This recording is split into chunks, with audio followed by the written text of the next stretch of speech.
Quand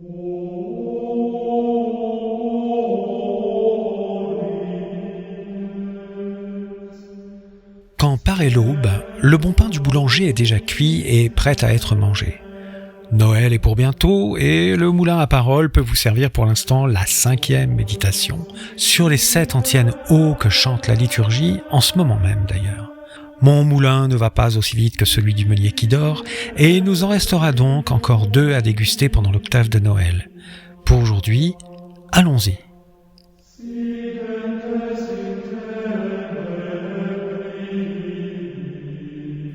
Comme le soleil va bientôt se lever, nos yeux sont tournés vers l'Orient. Nous avons hâte que ces rayons nous libèrent de la nuit glacée.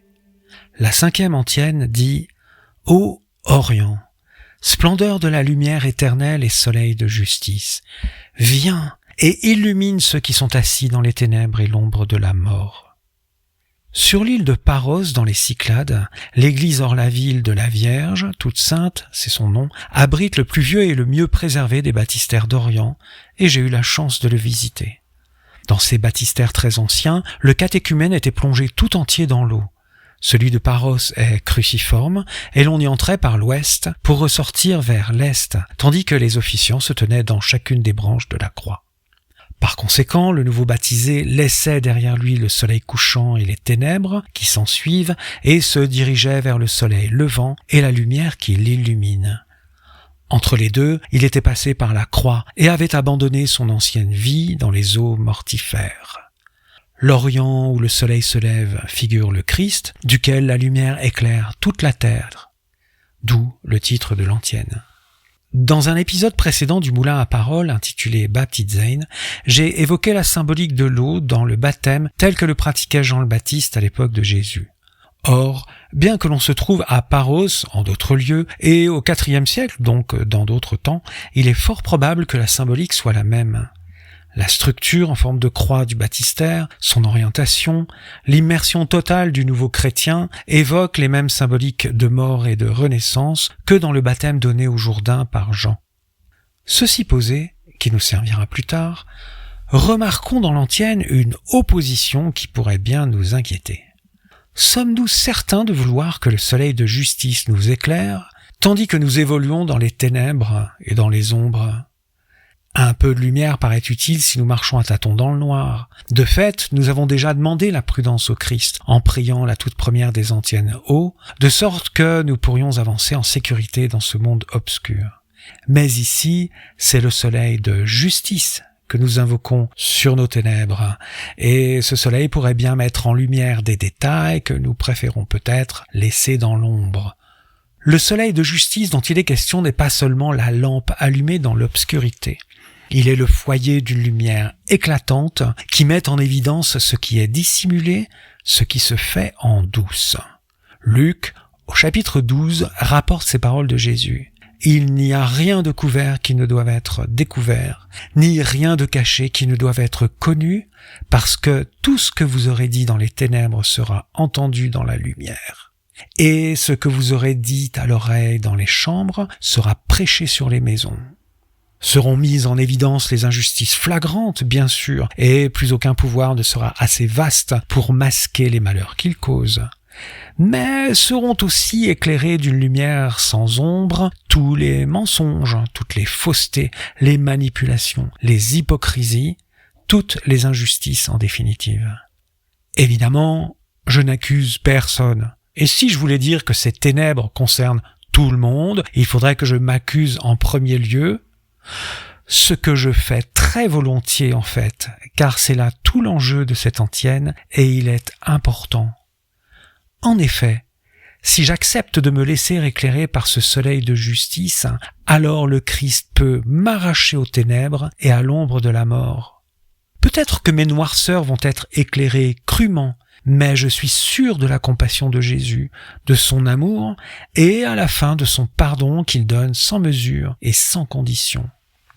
Mais à l'inverse, si je me justifie moi-même, me soustrais au regard bienveillant de Dieu, prétextant toutes sortes de bonnes raisons, jusqu'à me persuader que je n'ai pas tant besoin d'être pardonné, comment pourrais-je bénéficier de la compagnie de Dieu et de son secours, puisque je prétends que je n'ai pas besoin de lui ?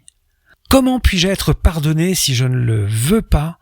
Comment recevoir le don de Dieu si l'on déclare qu'il est inutile? Dans ce chapitre 12 de Luc, qui traite beaucoup de justice, les premiers versets font la fête aux hypocrites, et c'est leur fausseté qui sera révélée au grand jour. Dans la Grèce antique, le mot hypocrite désigne précisément le jeu d'un acteur. Quand à son époque Jésus dénonce l'hypocrisie des pharisiens, celle-ci consiste en une mise en scène religieuse où l'apparence remplace la vérité, même dans l'esprit de celui qui joue le rôle.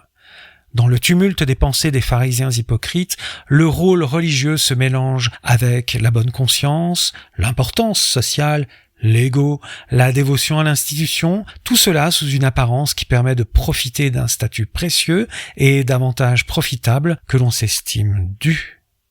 Au fond, la grande peine de Jésus, son immense tristesse face à l'hypocrisie, est suscitée par l'attitude qui consiste à se déclarer soi-même juste, à estimer que l'on n'a rien à se reprocher, à part peut-être quelques écarts à la loi ou à la pratique religieuse, que l'on peut aisément corriger d'ailleurs par d'autres pratiques et par l'obéissance à encore d'autres préceptes. Cette attitude est terrible. En effet, regardez bien. En ces circonstances, personne n'a besoin de miséricorde. Personne n'a besoin du don que Jésus est généreusement venu offrir, le pardon de Dieu de tous nos péchés, afin de retrouver avec Dieu une profonde relation d'amour. L'on ne peut pas recevoir l'Esprit qui vivifie si l'on ne reconnaît pas que l'on est dans l'ombre de la mort. Le péché qui ne peut pas être pardonné est celui qui consiste à dire que l'on n'a pas besoin de pardon, parce que l'on n'a pas de péché, ou si peu. Une parenthèse au passage, on aboutit à une conclusion similaire et tout aussi triste lorsque l'on croit que notre péché est si grand qu'il est impardonnable et que Dieu ne peut rien y faire. Entre les ténèbres et l'ombre de la mort d'un côté et l'Orient où se lève le soleil de justice de l'autre, sur l'île de Paros, le catéchumène noyait ses péchés dans le bain du baptistère crucifiorum.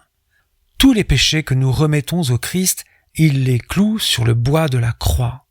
Tous ceux que nous gardons pour nous-mêmes, eh bien, nous continuerons de les garder avec leur poids de malheur et de souffrance. Voici ce que nous dit la 5e antienne O. Mieux vaut s'abandonner avec confiance à la justice bienveillante de Dieu que nous bricoler nous-mêmes une bonne conscience. Dans la Bible liturgique, 5 versets avant le premier évangile du Nouveau Testament, Malachie, le dernier prophète, proclame « Pour vous qui craignez mon nom, le soleil de justice se lèvera, il apportera la guérison dans son rayonnement. Vous sortirez en bondissant comme de jeunes veaux à la pâture. » La justice de Dieu apporte donc la guérison. C'est là l'un des plus grands miracles de Noël, et la façon de le manifester n'est pas anodine.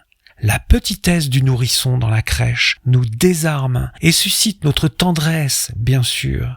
Mais aussi, ce petit bonhomme tout neuf qui repose sur la paille entre le bœuf et l'âne nous offre la pureté et l'innocence à laquelle le bon Dieu voudrait nous faire revenir.